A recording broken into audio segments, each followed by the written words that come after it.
अस्सलाम वालेकुम dear students.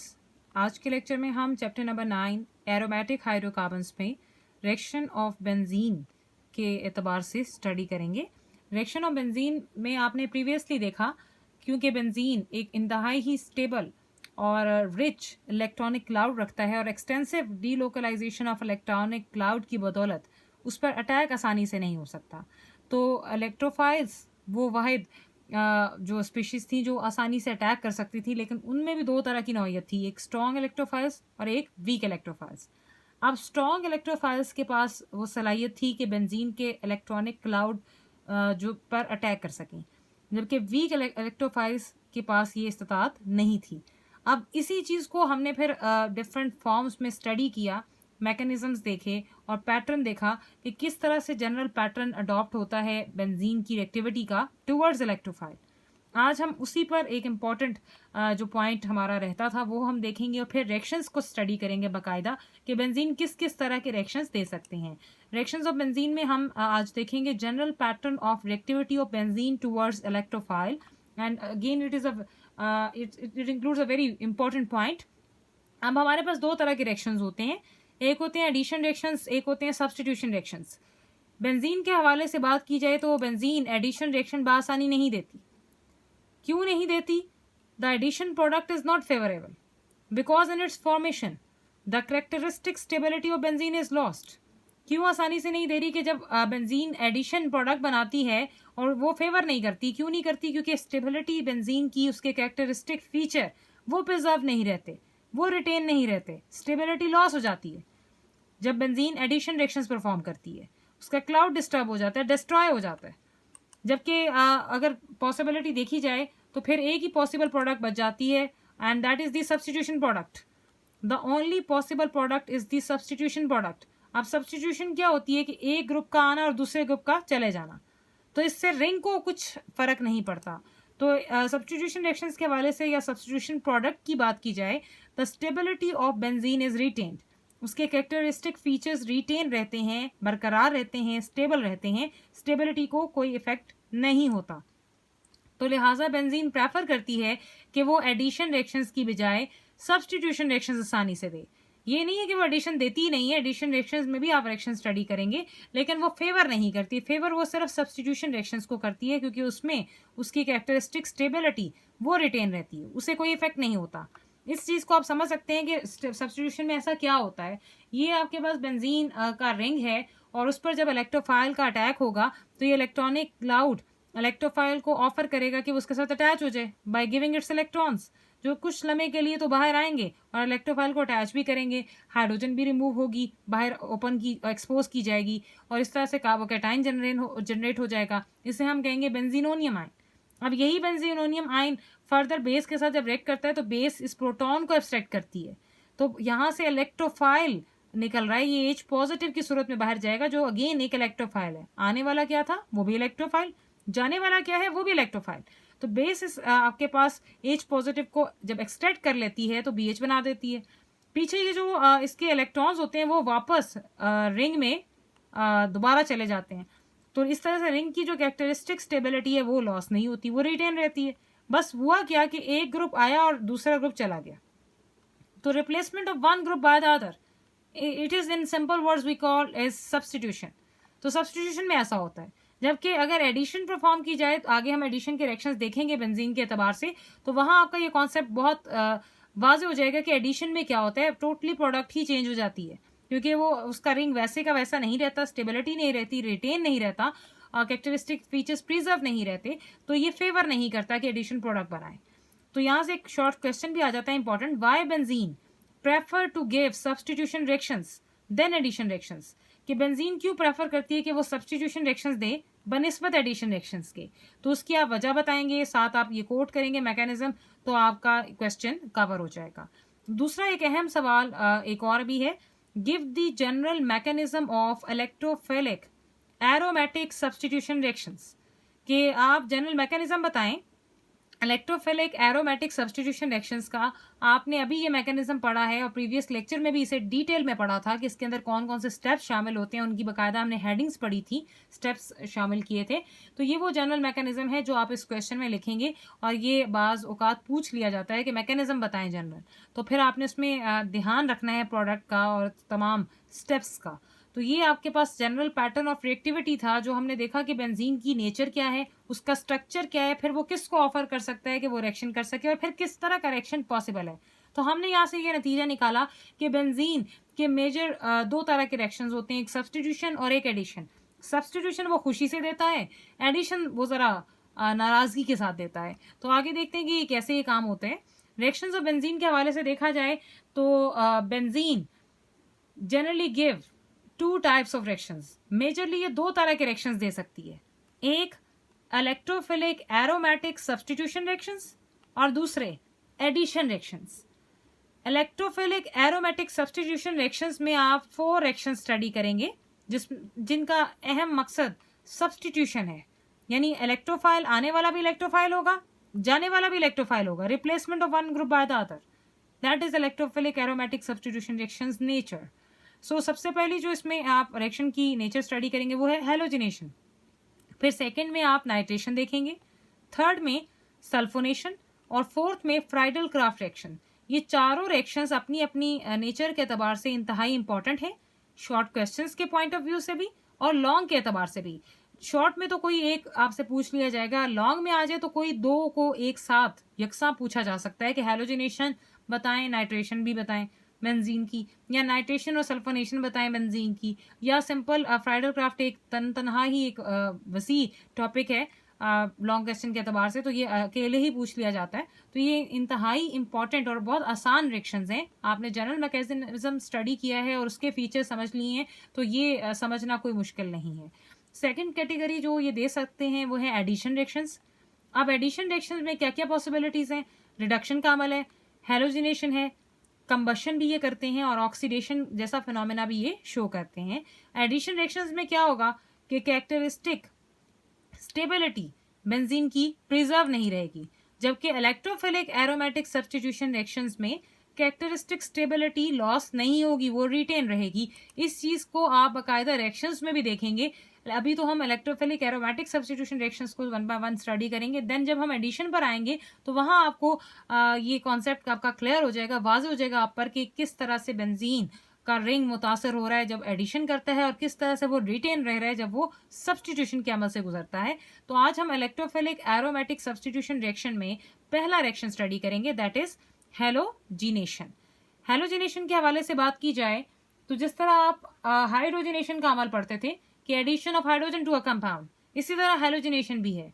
पहले तो इस नाम को देख लेते हैं, इलेक्ट्रोफिलिक एरोमेटिक सब्स्टिट्यूशन रिएक्शंस क्या है। सब्स्टिट्यूशन रिएक्शन के बारे में अभी बताया आपको मैंने कि replacement of one group by the other, एक ग्रुप का आना दूसरे ग्रुप का चले जाना, इस चीज, इस रद्दो बदल को, इस तब्दीली को, इस रिप्लेसमेंट को सब्स्टिट्यूशन कहते हैं रिएक्शंस के एतबार से। अब क्या चीज सब्स्टिट्यूट हो रही है? सिस्टम तो एरोमेटिक है, आप क्लास ही एरोमेटिक हाइड्रोकार्बन्स की पढ़ रहे हैं तो एरोमेटिक तो मस्ट आना है। इलेक्ट्रोफिलिक वर्ड यहाँ पे यूज हो रहा है, वो इसलिए यूज हो रहा है कि सब्स्टिट्यूट होने वाला इलेक्ट्रोफाइल है, यानी आने वाला भी इलेक्ट्रोफाइल है और जाने वाला भी इलेक्ट्रोफाइल है। तो आने वाला इलेक्ट्रोफाइल आपने जैसे कि नौयत देखी, नेचर देखी कि structure of benzene is highly stable, having extensive delocalisation of electronic cloud. तो इसे कोई आम इलेक्ट्रोफाइल तो उस पर हमला करने से रहा, तो स्ट्रॉन्ग इलेक्ट्रोफाइल ही आपके पास आएगा और अपनी जगह बनाएगा बेंजीन में, और फिर वीक इलेक्ट्रोफाइल बेंजीन में से निकल जाएगा। तो पहली हम कैटेगरी जो पढ़ेंगे दैट इज हैलोजिनेशन। हैलोजिनेशन क्या होती है? The introduction of halogen group in benzene ring is called halogenation, यानी बेंजीन रिंग में हैलोजन ग्रुप का ऐड होना, इंट्रोड्यूस होना, उसे हम क्या कहते हैं सिंपल वर्ड्स में? हैलोजिनेशन। अब कोई भी रिएक्शन बगैर किसी कैटलिस्ट और कंडीशन के पॉसिबल नहीं है, ना ही वो प्रोसीड करता है। तो benzene it reacts with the halogen in the presence of a catalyst like FeBr3 ferric tribromide, जो कि FeCl3 भी हो सकता है, फेरिक ट्राइक्लोराइड, या एल्यूमिनियम ट्राइक्लोराइड AlCl3, या एल्यूमिनियम ट्राइब्रोमाइड AlBr3। तो एटसेट्रा, यानी बेंजीन हैलोजन के साथ जब रिएक्ट करता है तो किन कैटलिस्ट की मौजूदगी में करता है, या तो वो आयरन के हैलाइड्स होते हैं या वो एल्यूमिनियम के हैलाइड्स होते हैं, और हैलाइड में क्लोरो और ब्रोमो ग्रुप्स कॉमनली यूज होते हैं। अब हैलोजन 4 तरह के होते हैं, fluorine, chlorine, bromine and iodine. आप क्लोरीन और ब्रोमीन की बात करें तो हम उसे कहेंगे क्लोरीनेशन या bromination. Chlorination and bromination, they are doing the normal reactions, यानी आप बेंजीन की जब क्लोरीनेशन करेंगे या ब्रोमिनेशन करेंगे तो वो नॉर्मल रिएक्शंस जो है फॉलो करेगी। बट जब हम फ्लोरीन की बात करते हैं, फ्लोरीनेशन करते हैं, the reaction is too vigorous to control, तो वो कंट्रोल करना ही हमारे बस में नहीं होता। और लास्टली जो हमारा एक और हैलोजन है वो है आयोडीन। आयोडीनेशन अगर करें तो it gives the poor yield, तो हमारे रिएक्शन के अंदर इंडस्ट्री के हवाले से हमें टाइम भी बचाना है, हमें जो है यील्ड भी ज़्यादा चाहिए, तो ये इसमें ये आयोडीन फॉल नहीं करता। तो ज़्यादातर रिएक्शंस में आप क्लोरीन या ब्रोमीन के मॉलिक्यूल्स ही ऐड होते हुए देखेंगे। जनरल रिएक्शन देखते हैं। सबसे पहले ये बेंजीन है और उसमें आप ब्रोमीन को ऐड कर रहे हैं। याद रहे, जो भी हैलोजन आप ऐड करेंगे उसी नेचर का कैटलिस्ट आप ऐड करेंगे रिएक्शन के अंदर। अगर ब्रोमीन इस्तेमाल कर रहे हैं तो कैटलिस्ट में भी ब्रोमीन होगा, अगर आप क्लोरीन इस्तेमाल कर रहे हैं तो कैटलिस्ट में भी क्लोरीन इस्तेमाल होगी। यानी बेंजीन में जब ब्रोमीन को ऐड किया जाता है, इसकी ब्रोमिनेशन की जाती है, तो FeBr3 आयरन का ट्राइब्रोमाइड का कैटलिस्ट, फेरिक ट्राइब्रोमाइड, इसे इस्तेमाल किया जाता है। और होगा क्या, अब इस रिंग में हर कार्बन के पास एक हाइड्रोजन है, वो हाइड्रोजन इस Br में से 2 Br हैं, ये बॉन्ड ब्रेक हो जाता है, एक Br को लेकर क्या बना देती है फर्दर प्रोडक्ट में HBr। पीछे जो एक ब्रोमो ग्रुप रह जाता है वो पॉजिटिव चार्ज के साथ होता है, वो आकर जो है हाइड्रोजन को रिप्लेस करता है और उसकी जगह ले लेता है। और इस तरह से इसका इंट्रोड्यूस होना टू इन द बेंजीन रिंग, इसे हम सिंपल वर्ड्स में हैलोजिनेशन कहते हैं। क्योंकि ब्रोमीन ऐड हो रही है तो हम इसे ब्रोमिनेशन कहेंगे और इस कंपाउंड का नेम बनेगा ब्रोमो बेंजीन। अब यही टर्म और यही कंडीशंस आप क्लोरीन के लिए भी अडॉप्ट करेंगे कि बेंजीन आप लेंगे, उसमें क्लोरीन को ऐड करेंगे, क्योंकि अब आपके पास नेचर ऑफ हैलोजन डिफरेंट है तो नेचर ऑफ कैटलिस्ट भी बदल जाएगी। आप फेरिक ट्राइक्लोराइड का इस्तेमाल करेंगे, उसी तरह से क्या होगा कि ये क्लोरीन और क्लोरीन का बॉन्ड ब्रेक होगा, एक क्लोरीन यहाँ से एक हाइड्रोजन को लेकर HCl बना देगी, दूसरी क्लोरीन आकर उसकी जगह ले लेती है, तो जो आपके पास प्रोडक्ट बनती है वो है क्लोरोबेंजीन। तो इस तरह से ये जनरल रिएक्शन होता है। That is very very simple. आपने देखा कि आने वाला भी जो है इलेक्ट्रोफाइल है और जाने वाला भी इलेक्ट्रोफाइल है। आने वाले की नेचर स्ट्रांग है, जाने वाले की नेचर वीक है। अब हम इसमें बकायदा जनरल रिएक्शन तो हमने पढ़ लिया, अब हम इसका मैकेनिज्म देखेंगे कि मैकेनिज्म कैसे फॉलो होता है। The actual halogenating agent is X+। Actually जो हैलोजिनेटिंग एजेंट है वो हमारा हैलोजिनोनियम आयन है, विच may B chloro group, which may be bromo group, depending on the nature के आप किसका इस्तेमाल कर रहे हैं। अगर क्लोरो ग्रुप का इस्तेमाल करेंगे तो Cl+ आ जाएगा, अगर ब्रोमो ग्रुप का इस्तेमाल करेंगे तो Br+ आ जाएगा। Is form by the following mechanism. ये जो X+ है, आपने लास्टली जब आप जनरली इलेक्ट्रोफाइल्स के और उसके नेचर के बारे में पढ़ रहे थे तो आपने E+ साइन देखा था। वो E+ साइन में आज आपने पहली एग्जाम्पल इलेक्ट्रोफाइल में हेलो जिनोनियम आयन की पढ़ी है, जिसमें क्लोरोनियम आयन और ब्रोमोनियम आयन आ जाते हैं। अब इसके साथ काम होता है, एक्चुअली ये एक्टिव होता है। तो स्टेप नंबर वन वही सबसे पहली, क्योंकि बेंजीन का रिंग इतना स्ट्रांग और स्टेबल है, उसके लिए सबसे पहली चीज़ जो दरकार है वो है स्ट्रांग इलेक्ट्रोफाइल की फॉर्मेशन। तो सबसे पहला स्टेप क्या होगा, फॉर्मेशन ऑफ स्ट्रांग इलेक्ट्रोफाइल। चूंकि हम हैलोजिनेशन कर रहे हैं तो उसमें हमारे पास iron as a catalyst use होती है, तो पहले हमें स्ट्रांग इलेक्ट्रोफाइल बनाना है। तो हैलोजन X2 हैलोजन, इसमें FeX3 यूज होगा। आप X यूज कर रहे हैं तो X यहाँ पे आएगा, अगर क्लोरीन यूज कर रहे होते तो क्लोरीन आता, अगर ब्रोमीन यूज कर रहे होते तो ब्रोमीन आप कैटलिस्ट में ही ऐड करते साथ। अब क्या होता है कि FeX3 इस X2 में से एक X को लेकर FeX4 नेगेटिव बेस बना देता है, जो आगे फर्दर स्टेप में यूज होगी, और एक X जो पॉजिटिव चार्ज के साथ रह जाती है उसे हम हैलोजिनोनियम आयन कहते हैं। ये इलेक्ट्रोफाइल है जिसने फर्दर अटैक करना है बेंजीन रिंग पर। अब आपने ये जनरल एग्जांपल पढ़ी, अब अगर आप इसे एग्जांपल के तौर पर लें तो इसमें क्लोरीन आप ले लेते हैं X की जगह पर, तो क्लोरीन में जो आप कैटलिस्ट ऐड करेंगे वो FeCl3 होगा।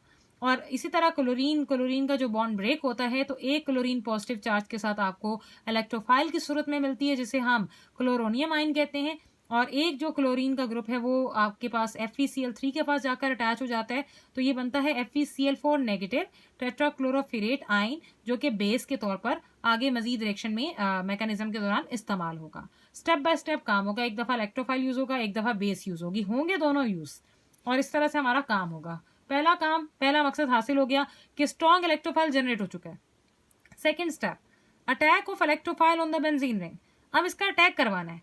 तो ये बेंजीन रिंग है, इसमें आप जो है आपने भी ऊपर इलेक्ट्रोफाइल बना लिया है क्लोरोनियम आयन, उसका अटैक करवाएंगे तो ये इलेक्ट्रॉनिक क्लाउड इसको जगह देगा, अपना रिंग से बाहर आएगा और क्लोरोनियम आयन को आपके अपने साथ अटैच कर लेगा, यानी आने वाले इलेक्ट्रोफाइल को ये वेलकम करेगा। तो 3 चीज़ें आपने याद रखनी है कि पहला काम, आपने आने वाले इलेक्ट्रोफाइल को, इस बॉन्ड को बाहर निकाल कर जगह दी, अटैच कर लिया।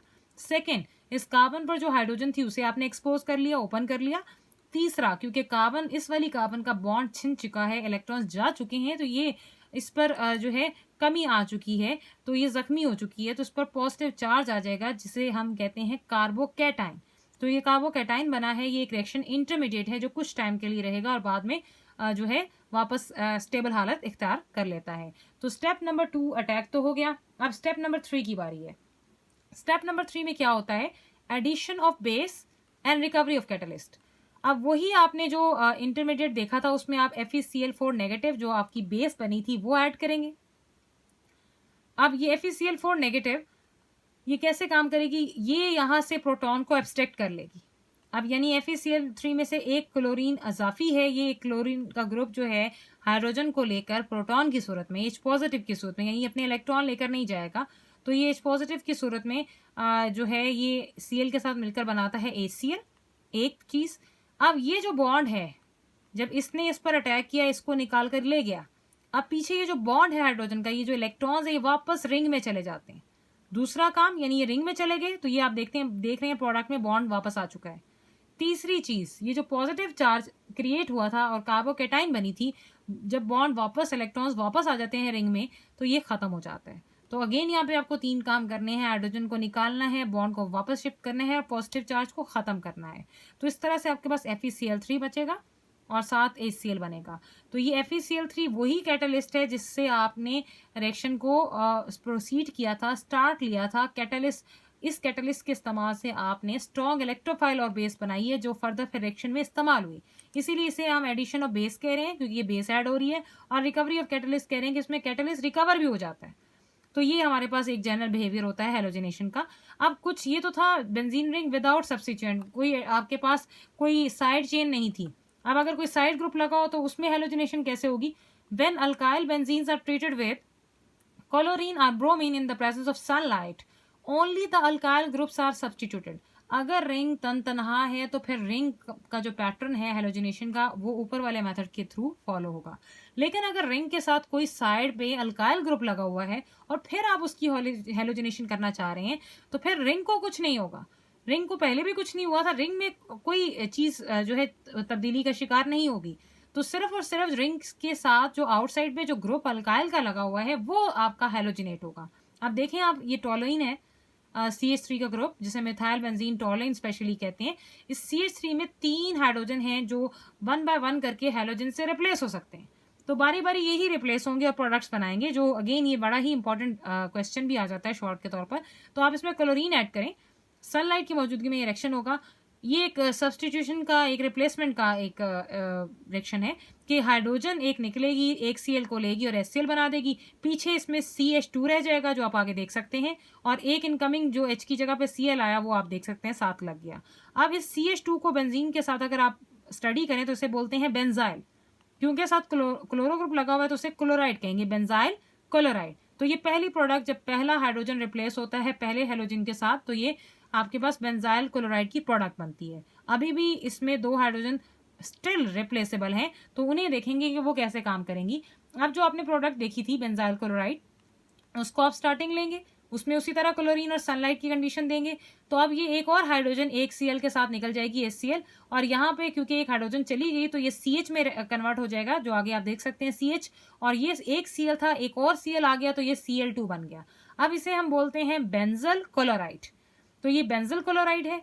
अब बेंजल क्लोराइड में एक और हाइड्रोजन अभी भी स्टिल रहती है, रिप्लेस हो सकती है, तो इसे आप ले आएंगे दोबारा, इसमें फिर क्लोरीन डालेंगे, सनलाइट की कंडीशन देंगे, तो ये हाइड्रोजन और ये Cl मिलकर HCl बना देंगे। अब कोई हाइड्रोजन यहाँ पे नहीं रहेगी क्योंकि ये जा चुकी है, तो आगे क्या बनेगा? C, और एक क्लोरीन इजाफी और आ गई तो Cl3, और इसे हम बोलते हैं बेंजो ट्राई क्लोराइड।